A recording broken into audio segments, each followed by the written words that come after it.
last year in 2023, 50,000 Americans died of suicide, and that's the biggest number on record. This is just not a blanket stat. Like, there's a reason that this is happening. There's a blind trust in the system. We blindly have trusted our doctors. Over 20 years ago, my life looked very different than it does today. I was happily married to my husband of almost 10 years, Woody.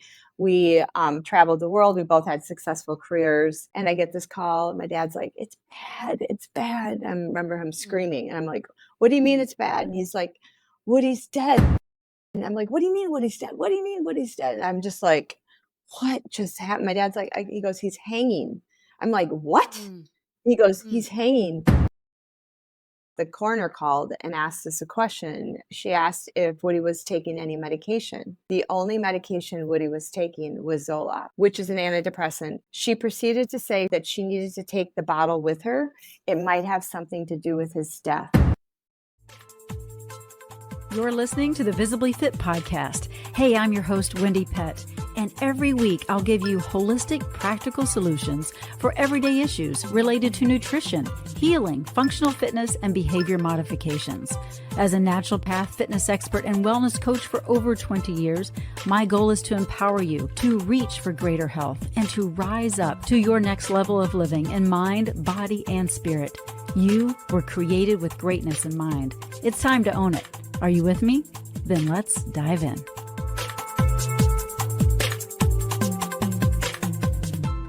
Hello and welcome to the Visibly Fit podcast. I'm your host, Wendie Pett. You know, we've all seen the commercials that are pushing pharmaceuticals down our throat. And it's interesting because most of the commercials show someone like riding a bike, and they're riding along a beautiful path and they're just so happy, or it shows a couple and they're just walking and just so in love. And anyway, it just paints this picture, right? Which is so interesting. And then at the end of the commercial, we all know what happens. We hear the side effects, the disclaimer, and it's a long list of repercussions and side effects to the drug. And so I'm curious why we don't pay more attention to those side effects for those people that are on medication. And maybe you've considered it, but you haven't considered it fully. Well, I want to invite you to really listen in to this show and consider fully what you might be taking and see if you can start thinking in a more holistic way about your health. But today I have Kim Witczak, and she is an international drug safety advocate and speaker with over 25 years professional experience in advertising and marketing communications.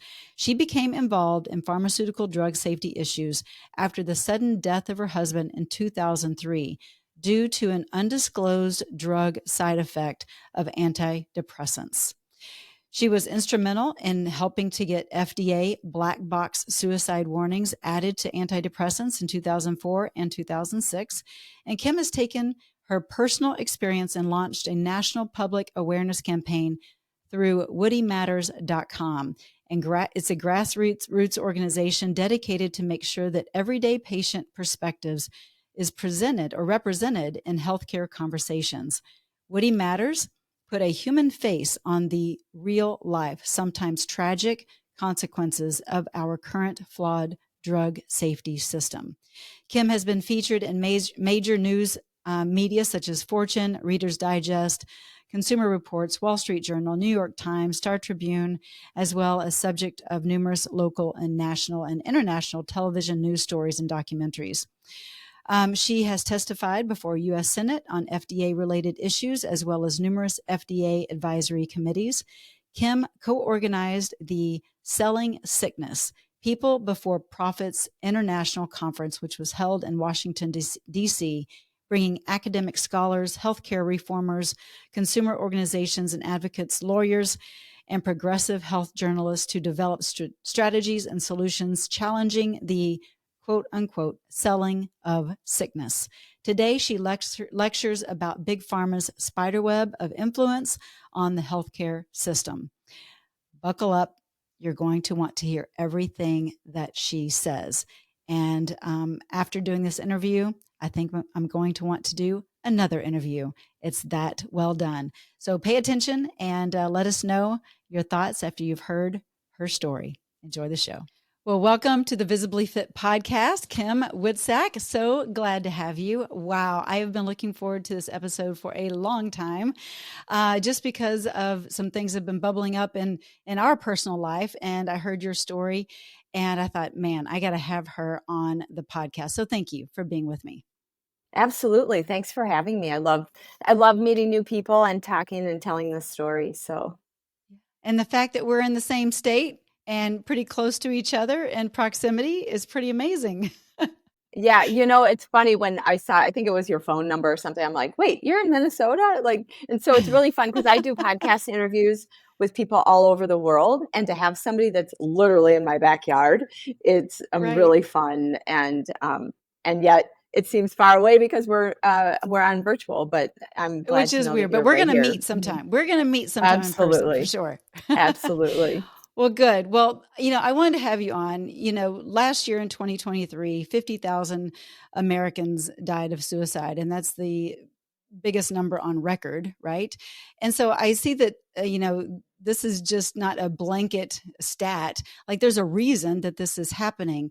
And so I want to share your story and just kind of connect the dots on some levels, and allow some people that maybe have never thought about the repercussions of pharmaceutical drugs and their health to maybe give it a different lens, if you will. So if you want to share your story first, and just kind of, we'll unpack it as we go. Sure. Well, I like to call myself the accidental advocate. You'll hear me say that a lot. And that's because I never chose to do drug safety advocacy work that I do today. However, I always say that sometimes our greatest purposes choose us. And that's exactly what happened. So on August 2003, so over 20 years ago, my life looked very different than it does today. I was happily married to my husband of almost 10 years, Woody. We traveled the world. We both had successful careers, and we were just starting to talk about having a family. And Woody had just started his dream job of in a startup company, was having trouble sleeping. And so he went to his doctor, who it's his doctor that he's gone to for years. I always said Wood was kind of like a Humpty Dumpty. If he broke, he was an athlete. So like if he broke something, he'd go get it fixed.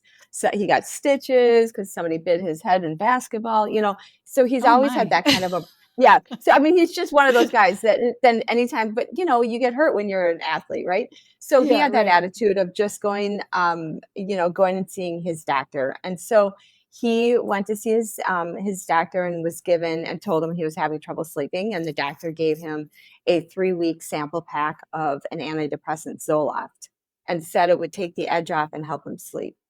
I happened to be out of the country the first 3 weeks that he was on this drug.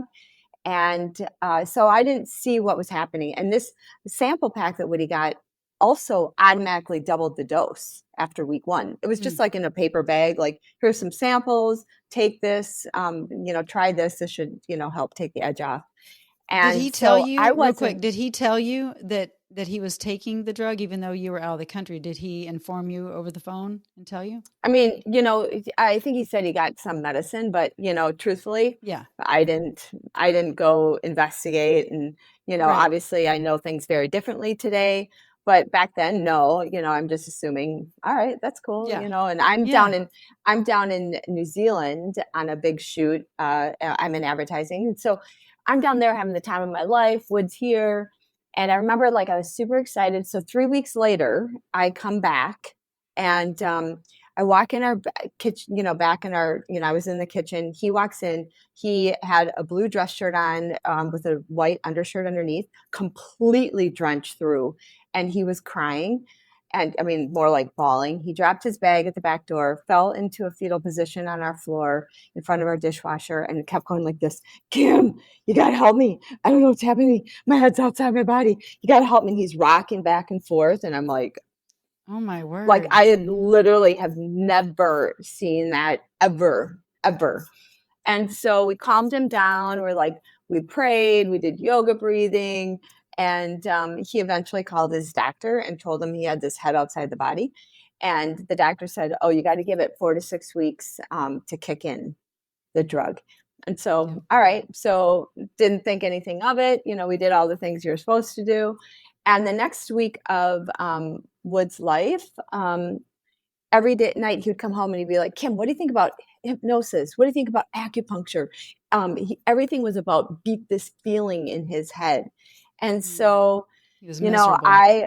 Miserable. And he also, I remember him saying, I don't think I can handle one of these episodes. Like it must have been horrific. Right. And so but there was no cause for me to like be concerned other than, that he was already like, talking about, I'm going to beat this feeling in my head. And again, it was my busy time of the year for work. So I headed out of town on, August 4th. And I, was going to be gone for a week. And I called Woody on August 6th, and I kept calling him all morning because I had a funny dream to tell him in the morning. And then finally all day, I kept calling, sent him an email. Then I call our voicemail at home. And the guys that Woody was working with had left him a message saying, hey, Tim, where are you? We've got a huge meeting tomorrow. And I was like, God, something's not right. Like, there's no, like, this doesn't make sense. And so finally around like 8:00 Minneapolis time, I call my dad and I go, hey, Dad, will you do me a favor? Will you go over and just check on our house and see if Woody, like, he's been having trouble sleeping. Like maybe he fell and hit his head or something, but, he wasn't at this meeting they were having. So my dad goes over to our house and that's the phone call I get. And I'm still in the office in the studio. And I get this call. My dad's like, it's bad. It's bad. I remember him screaming. And I'm like, what do you mean it's bad? And he's like, Woody's dead. And I'm like, what do you mean Woody's dead? What do you mean Woody's dead? And I'm just like, what just happened? My dad's like, he goes, he's hanging. I'm like, what? He goes, he's hanging. And he was hanging from the rafters in our garage. And it was probably one of the most horrific. I'll never forget that call. And I can't imagine my dad having to make that call to me and discovering what he did. And, so that really I always say we're all one phone call away from like life changing forever. And that was my one phone call. That night so I remember being out in the studio. I had to come back into the office and tell the people, I'm like, somebody bring me back to the hotel. I didn't even tell them what had happened yet because I was still like in shock.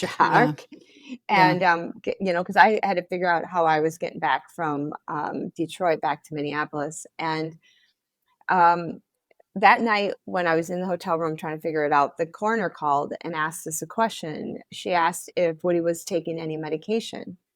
And the only medication Woody was taking was Zoloft. And she proceeded to say, antidepressant, which is an antidepressant. She proceeded to say she might, that she needed to take the bottle with her. It might have something to do with his death.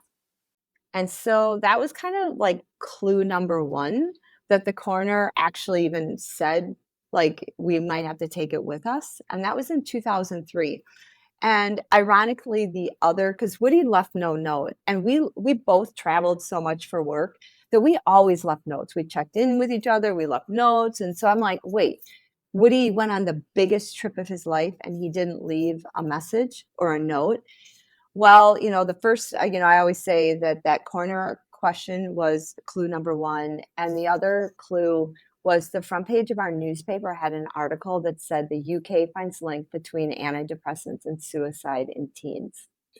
And so really that, along with, this deep, deep, intuitive, like everything in my body was like, there is something that makes no sense, because Woody loved life. We had just like booked our 10-year anniversary trip. We were, the kids, we just booked our vacation. So he with wasn't his family. he wasn't even depressed. He went to the doctor because he wasn't sleeping.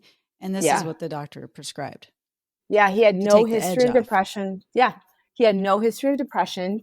He had no history of mental illness or any of that. He just couldn't sleep.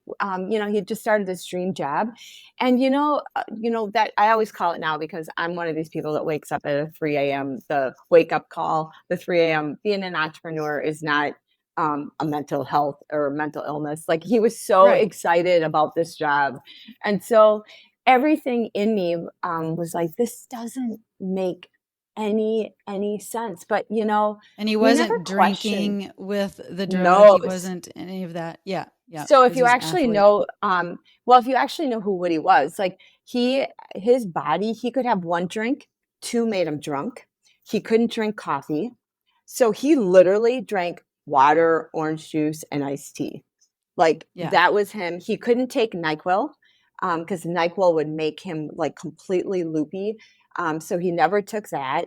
And he also was a guy that found out when his appendix, when he was a little boy, ruptured, that he is deathly allergic to penicillin. So he obviously had this Very sensitive sensitive. body. Yeah, I mean, again, But we never thought anything of it. And, because the drug at the time was, first of all, it was given to him by his doctor, and, which and you people trust their trust. doctors, right? Right. Yep, you Yeah. trust. And it's sold and advertised as safe and effective. That's the word. Yeah. And I keep going safe and effective in my quotes. In And air then, quotes. Yeah. uh, it was FDA approved. And so, why would you question? But, really, again, everything in my body said this doesn't make sense. And so when the coroner and my brother-in-law at this time, my sister's husband, and my dad had called over our whole family, and everybody's at our house that night. And even my brother-in-law was like, something doesn't make sense. So he goes home that night and Googles Zoloft and suicide. Had no idea that the FDA in 1991 had a hearing on the emergence of violence and suicide with Prozac. And at that point did nothing. And now 13, now in 2003, we now have Zoloft and Paxil, and it's approved for kids. Yeah. Yeah. And you look at what's going on in this world right now, and how it's just being, prescribed, like thrown out like pieces of candy, right, to these young kids. Yeah. And it's no wonder that things are breaking down in our society, because they are mentally not well, and the pharmaceutical remedy that they're trying to prescribe is not the remedy. And so, well, let's go back more into just kind of, the fact that it's FDA approved. We can't always rely on it saying FDA approved, right, Kim? Right. That is the one Right. thing that I learned, is that we cannot, just because, and it's interesting. Today, I actually sit on the FDA Psychopharmacologic Advisory Committee as the consumer representative. So I see Mm. how drugs, and this is the same committee that in 1991 did not do their job, because they at that point should have put warnings on when it was just Prozac on the market. So, it's really interesting watching, and and I've learned a lot over the last 20 years, and seeing how drugs come to market, how advertising, like my business, has greatly influenced the way pharmaceuticals are, even sold, positioned, how marketing drives even a lot of the stuff before it goes to the FDA, how Yeah. Congress plays a role in it. I mean, it is. Definitely here and New Zealand. Yeah, we're the only two Here in countries here in New Zealand. And so, but you also look at like all the things and how marketing has influenced everything that our doctors that they believe, like ghostwriting, which is a lot of the medical journals that our doctors read, have been written actually by ghostwriters that the pharmaceutical companies have actually hired to write Yeah, and put journals. And these are the journals that are doctors. And so, one of the big things, it's and how I horrible. kind of just started discovering all this is, I had a big, I mean, almost immediately we started going out to DC and met with members of Congress and helped. We were pretty involved in the congressional investigations that looked at antidepressants and suicide and the FDA's role and how they kept their internal scientists for bringing up information that they saw in the safety and the drug safety side of the FDA. I also had a wrongful death failure to warn lawsuit against Pfizer. So we were able to get all these documents out that kind of showed a different story than what was being painted to us, and also what the FDA knew and Pfizer knew about these medications and didn't tell anybody, including the doctors. Right. And so the goal is for people to really understand, and you're not against the medical field and pharmaceuticals altogether. I get that, but we've got to do our homework. We have to do our due diligence and not just assume that, okay, well, the doctor said, and I'm just going to trust that, and it's FDA approved. I'm just going to trust that, and not look for the easy way out all the time. And especially, like you mentioned, with the marketing, it's just, we see it all the time. I don't care what you're watching on television. There is always going to be some sort of pharmaceutical company that you're going, or even supplemental, a supplement company that is going to, share why they're so great and why you should do it. And then they're going to have their little disclaimer at the bottom. But for some reason, and I just kind of want your take on this. Why do you think now more than ever, it seems like people, or maybe it's just because of the past 2023 stats that I gave on suicide and that kind of thing. But why do you think, and even with the levels of depression, why do you think people aren't really doing their due diligence? They're just kind of taking the lazy way out and doing what the doctor says. Well, I think for starters, there's a blind trust in the system. We blindly have trusted our doctors, and like, why would our doctor ever give us something that would hurt us, right? I mean, that's kind of the belief. I have subsequently known to always challenge. I think that is, and everywhere we turn, right now, especially, you look at the last couple of years through a pandemic, everything is thrown out a pill solution, and we're not really giving tools. Like, I go back to even looking at Woody. Should medication have been the first, No. line of treatment for I'm Woody? going to say no. Yeah, I mean, there are a lot of things that we should have tried first. And so I always say that there are a lot of things. And, I also think this idea of that life's not supposed to be hard, especially in the mental health categories of things, and antidepressants and anxiety and depression and whatnot. Like, we there's this belief that life's not supposed to be hard, or that it might be a brain chemical that's causing this. And so, even I look back after Wood died, and I was at the doctor for my yearly, and she said, "Do you think you need something?" And I was like, well, I think the drug is what killed him." But Oh, I like go, she was asking you if you needed yeah, an antidepressant? yeah. Oh And my. Oh then my. I literally said to her, I go, "Aren't I supposed to hurt? My husband just died." Yeah. And she said, Right. "Yeah, but you don't need to." And I was like, Mm, wow. And so I think, right, that was 20 years ago. And I think wow. now, with like the pressures that we have with the pandemic and social media, and everybody keeps playing. Like, I just literally Yeah. was listening to somebody who was telling me that kids now are calling antidepressant hot girl pills, and it's Oh, this whole Gen Z, and I'm like, "Oh my gosh, I have been working for 20 years of my life. I've never gotten paid for this work." And I'm like, everything that I've done, it seems like we're unwinding and we're going backwards. And so I think, it's one of those things with any pill. Like, I am absolutely not anti-drug, any of that, but what I am is pro-transparency, pro-accountability, pro-information, Yes. and also don't blindly trust. Trust me. I Right. mean, I've lived it. We blindly trusted. And unfortunately, I've met so many other people in the system that have done the exact same thing. And harms right now are, and deaths and harms for medicines are the third leading cause of death.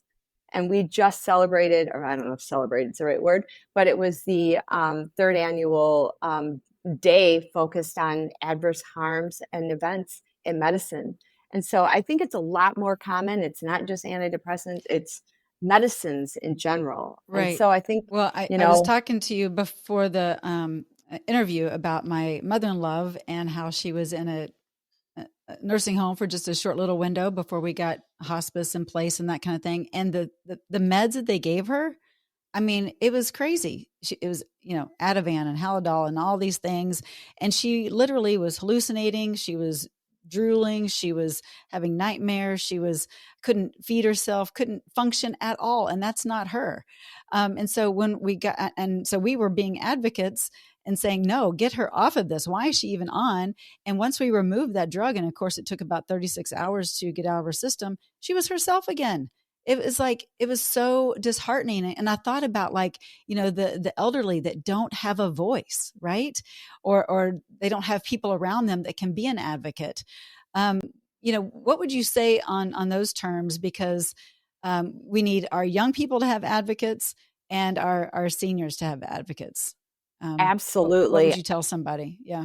Well, first of all, I'm not surprised at the story you just said about your mother-in-law. I have heard that numerous times, where Yeah. especially in the nursing homes, where they're being handed all these are serious mind altering, and some people say chemical straight jackets that literally Yeah. put somebody to, so they're numb because they don't have enough staffing. Like, drugs should not be a replacement for staffing. So I think Right. everybody who Thank you. has they should not be a replacement because of your as a nursing home you don't have enough staff. That's not our problem. Do not be giving, because I bet how many people, if they don't have an advocate for, but how many Yeah. people aren't even aware, again, because, oh, the doctor told us that you need this medication. But then when you actually, so one of the things that I always say is find out why they're getting, what kind of drug is that? Yeah. Halidol, Ativan. I've heard Seroquel. I've heard Right. Zyprexa. And I one of the people that does do a lot of advocacy now, and for the elderly specific, because her father-in-law was kind of like yours, but at the ER was given all of these medicines and had a Yeah. fall. And the fall is what Mm. put him in the nursing home. And then he eventually went downhill within like a couple weeks and passed away. Sure. But then they Yeah. went back and looked at the medicament, and she was like, "Did you know they gave my dad a Zyprexa and a Seroquel, which is a antipsychotic?" And so she didn't even know, like, I didn't really know that Zoloft was an antidepressant. She didn't know that it was It an was an antipsychotic. antipsychotic. And so Yeah. those are the Yeah. kind of things that I think we have to, whether it's our parent or an in-law, is is that we have to ask Do these the research. questions, do the Yeah. Yeah. research, and Hmm. also ask, Yeah. like, why are you giving my loved one Halidol? Like, Yeah. again, I And go and back, and it's I don't necessarily think it was a staffing issue. I think it was just that was just kind of what they were. That's yeah, what they're it's standard programmed of to kind of care. do. It's part of its standard of care, and so you're like, Mhm. "Whoa, this is standard of care. This is insane." And so I'm just so the timing of you coming on is just like near and dear to my heart, and I'm so sorry that you've gone through what you've gone through with Woody, and I know it's been quite some time, but you never get over a loss like that, right? But I'm just so proud of you for taking this mission on, and I know it was just kind of, uh, you know, this purpose is has just become your calling. But how would you say? Uh, how has it affected your spiritual life, or are you a faith filled person? Tell me a little bit about that. Sure. Well, first of all, I can't imagine going through this without having faith. Like this whole experience in my life. Like I'm lucky enough that I grew up going, with parents that brought us to church. And I don't think I ever really understood what like a relationship was, right? Until I got Yeah, older. yeah. But, I've heard those words. But I'll never forget, like after Woody's when he died, like we didn't have any kids. Like it was just me now at my house. And it was like days after Woody's funeral, and we had all these big life-size posters of Woody in the basement. And I'm in and bawling my eyes out and grabbing my heart. Like I literally wanted to like heartache's real, grief's real, Yeah. all of that's real for people. And it always gets me. But I was like trying to claw it out because it hurts so bad. And I kept praying, God, take my pain and use it. It does me no good. I just kept praying that over and over, like, take my pain and use it. And I Wow. literally didn't know what that prayer was going to mean. I was just like, take this out of like, get it out of me. And, so subsequently, I started going I went to suicide support group once, and I felt nothing from them. Like I kept going, well, I think it was a drug, and they're all like, or like, oh, you poor little widow, you're just making up excuses. I'm like, okay, Oh, yeah, this is no, not not for going to be me. helpful for me. And so Yeah. somebody said, how about grief share at church? And so I went to grief share program at church, which anybody who's going through grief, that program was amazing. It's like and I think it's I think it's definitely a nationwide program at different churches, but that for me was super, super important. And is to know that I might not understand truly why it had to happen, but at some point I had to understand that I can't ask why, because I might not get the answer to the why, but I can do and rely Not on and this side of move. heaven. Not on this side of the heaven. And I remember Yeah. it's a verse that they actually talked a lot about in grief share, and that was really really helpful. But I also realized that if I didn't have faith, like that's the only thing that got me through. And I also have found that um, that our lives are like, we're not just physical beings. We're mental, physical, and spiritual. Spiritual. And Yeah. so, and that spiritual piece, I think, is a really important piece, and probably the most important piece in our overall health, that really often gets overlooked. And so, Yeah. That's for good. me, that is something that I continually work on, and have that relationship. But I also feel super, and for those who might not believe or kind of question, I will tell you, I know faith is where where you have to trust, and even though you might not see it with your own eyes, we just had Easter, but I will tell you, it was the craziest thing that God gave, and it probably is not crazy, but so my brother-in-law and I, who's my sister's husband, who became my partner in going out to DC all the time, and we were out there every other week for those first 3 years after Woody died. But it was so Woody, when he died, he always said, when I die, like I want my ashes thrown in Lake Michigan, because that's where we used to live.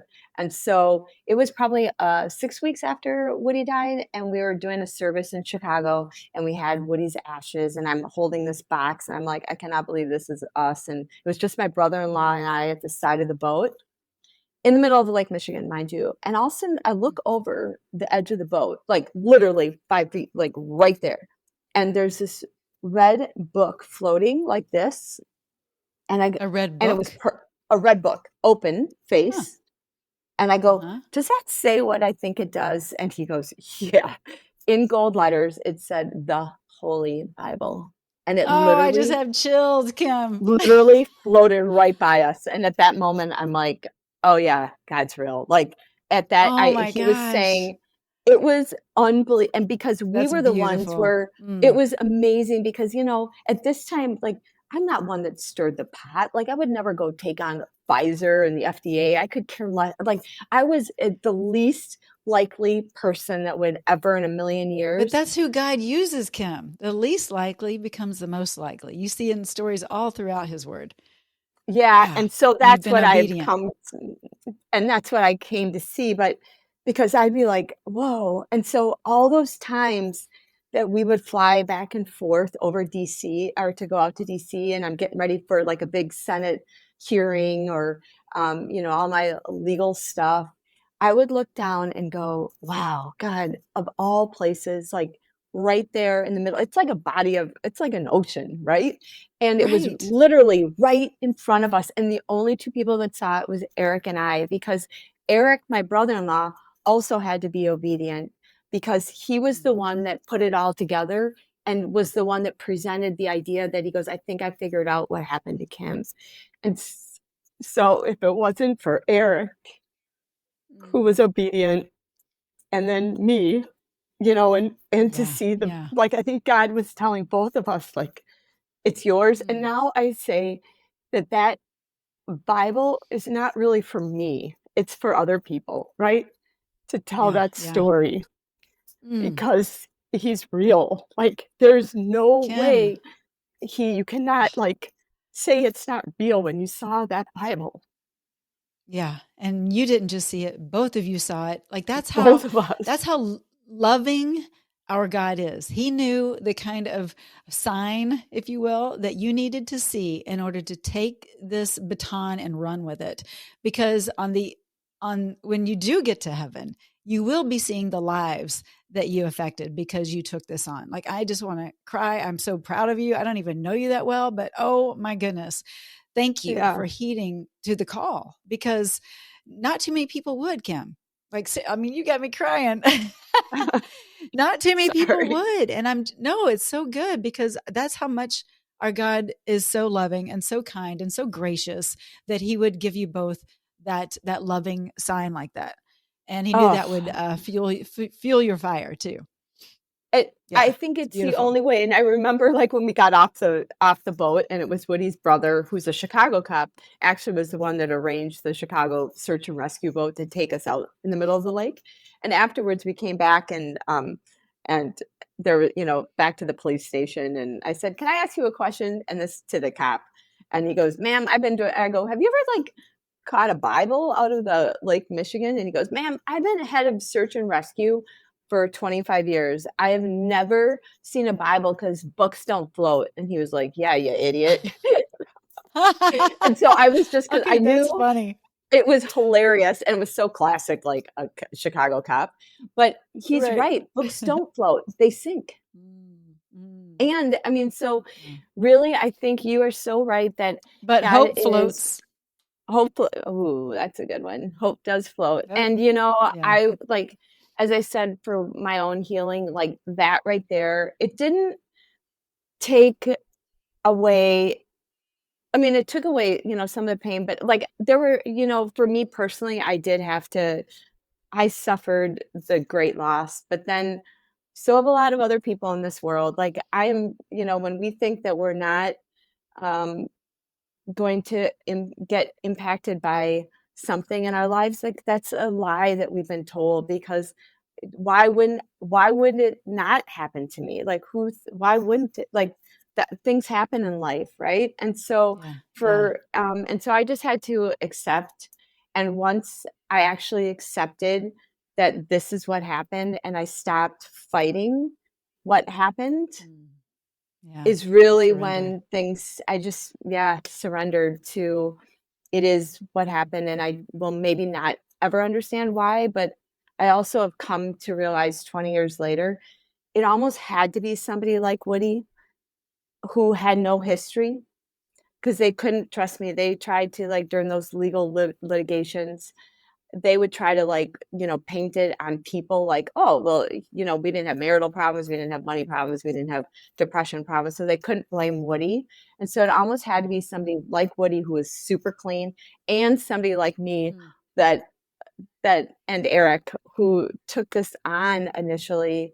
And really 20 years later, it's way bigger than just antidepressants. It's our medical system. It's all of the things that I will continue, that's completely being driven by like money and not necessarily by putting lives first.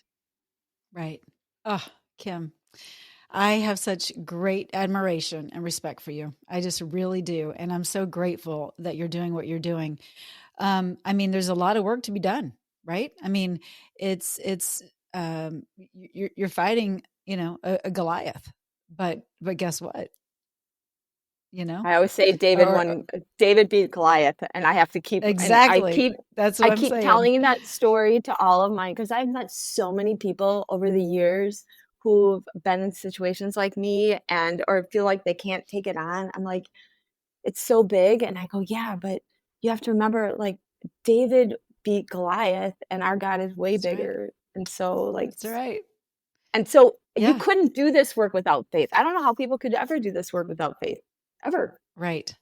Right. because it's And because so it's not big. like it's right. And it's not like it's I mean, you're doing some hard core work. It's not like you're going in, it's all happy go lucky work. No, you rely on the joy of the Lord as your strength, because I'm sure there are moments where you feel weary, you feel maybe discouraged, right? I have a lot of, I mean, there have been plenty of times that I have wanted to quit. And Yeah. I have tried, especially after some of the FDA, I get name called. Like it challenges every part of who I've been. Like, name calling, like, oh, she's this. I'm like, I am. Like, just because I don't fit the narrative and I will, or she doesn't care about people because she's looking at, she says no, like on FDA stuff. I'm like, yeah, because the drug isn't safe. So I'm going to say it's not Right. about, I actually am looking out for people, but it's the industry on the other side that will come. And so like the name They'll calling, flip I've it. had to They'll like, flip the they yeah. flip it. And so I many times have wanted to quit, but then I'll get a call or I'll get an email from somebody who said, we figured out what happened to our loved one, or this happened. Thank you. And we went and did our research. We got our kids off of these drugs. Like, so Mhm. then I'm like, oh, all right, well, then that made it worth it, because I always said I don't ever want, like Woody used to always say his mantra was, I will never judge my life by how much money I make or my career. It'll be based on my family, my friends, and leaving the world a better place. And so I'm like, Mm. oh, Woody, I'm going to make sure that your death was not in vain.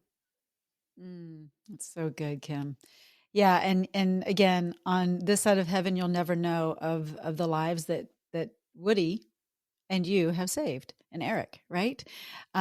Because of being obedient to the call, and with Woody's uh, unfortunate way in which he felt like he needed relief, but it's going to be used for God's good and His glory, right? So I Yeah, know you've put the stake in the absolutely. ground for that. So that's so good. Well, I am honored to have had this time with you. Thank you very much. Is there something that you would like to leave us with? Is there a certain thing that you're working on right now, a policy perhaps, or something that to get in place that can help us all feel better about what's going on? I mean, obviously, we all need to do our own research and do our own due diligence. And in my mind, as a naturopath, take more holistic, natural measures. But do you have anything that you'd like to share with what you're working on? I would say one thing is if there are harms and things, and you've had your own experience, do not be afraid to share it, because I think one of the reasons where we don't understand how big this problem really is, and I used to never really pay attention to it. It's because they happen one-offs, right? And it's not until we Yeah. connect or bravely tell our stories. And I think I say that is first and foremost, bravely tell your story. Like I will think about your mother-in-law, where you talked about all of that medicine that will come with me as I'm doing my work going Mm, forward. So, because now good. I've heard another story and another story. So, I think that is one thing. Don't be afraid to also challenge when something doesn't feel right, and to listen intuitively to ourselves. So that would be what, because I think our bodies and the way we were designed, divinely designed, that we have a lot more wisdom in here Yeah. when we pay attention to our bodies. And so that would be one thing. And then in terms of my work, I'm working on, I'm working on a project with somebody who wrote the book Selling Sickness, and it's really unwinding the unselling of sickness, because it's really trying to, highlight the issues. And that book was written 20 years ago, and it's now like, what's different, and we need to like help write the system. And my Yeah. term, Yeah. and then of course follow the FDA. Always do your research. I'm getting ready to go out there again, and I'm often one of the only no votes, and I do it not because I don't want to see life-saving medicines get on the market. I do it because I don't think the data is there, and there's too much commercial interest that we're putting profits before people. So Yeah. that would be, just some of the things I'm working on. So Yeah, just a couple little things. Yeah. Well, that's huge. And yeah, that is a big issue, the profits before people. So thank you for being that no vote so often. We appreciate you. Thank you for your time, and God bless you, friend. Thank you. thank you so much. Well, thank you so much for tuning in to this episode of the Visibly Fit podcast. What a show, right? Oh my goodness. I hope you really enjoyed the show, because it's eye-opening for maybe some of you, but I invite you to go to woodymatters.com. That is Kim Witczak's website, and you can learn so much more there and learn more about Woody and all that he went through. But educate yourself. Educate yourself. I can't stress it enough. And after we got done with the interview, Kim and I were talking for a while, and I'm like, oh my goodness, I think I'm going to need you on again, because she was just sharing stuff that is vital for you to hear. So hopefully I'll have her on again at some point. But let me know in the comments if you enjoyed the show, what your thoughts are, and maybe we can help answer some questions. Maybe you're kind of struggling, wondering if you should be on a certain medication or not, or that kind of thing. So we're here to help. I mean, Kim is just, she's the accidental advocate. And I am so happy that she took on this job. What a job it is. So pray for her, pray for Kim and all that she's doing to make this world a better place as far as pharmaceutical life is concerned. All right. Well, if you are tuning in and you are in a place where you're looking to get healthy and well, and you are ready to take serious, massive action, take action in a natural, holistic way, go to getvisiblyfit.com, and I can assist you with your weight release, getting off of those unhealthy medications, and getting you on the path of wholeness and healing. Go to getvisiblyfit.com and start that 7-week Visibly Fit program today. I look forward to seeing you there. But thanks so much for tuning into this episode. Again, share it with others, give a rating and a review, and we will catch you next time right here on the Visibly Fit podcast. Take care. Be blessed. Bye-bye. Well, that's a wrap for today's show. So thank you so much for tuning in. I love spending this time with you. To learn more and get more free resources, just head on over to wendiepett.com. And thank you in advance for sharing this episode and this podcast, following and subscribing, not only to this podcast, but finding me on social media, Instagram, YouTube, Facebook, wherever you are, I'm probably there too. Until next week and our next podcast time together, make it a Visibly Fit day.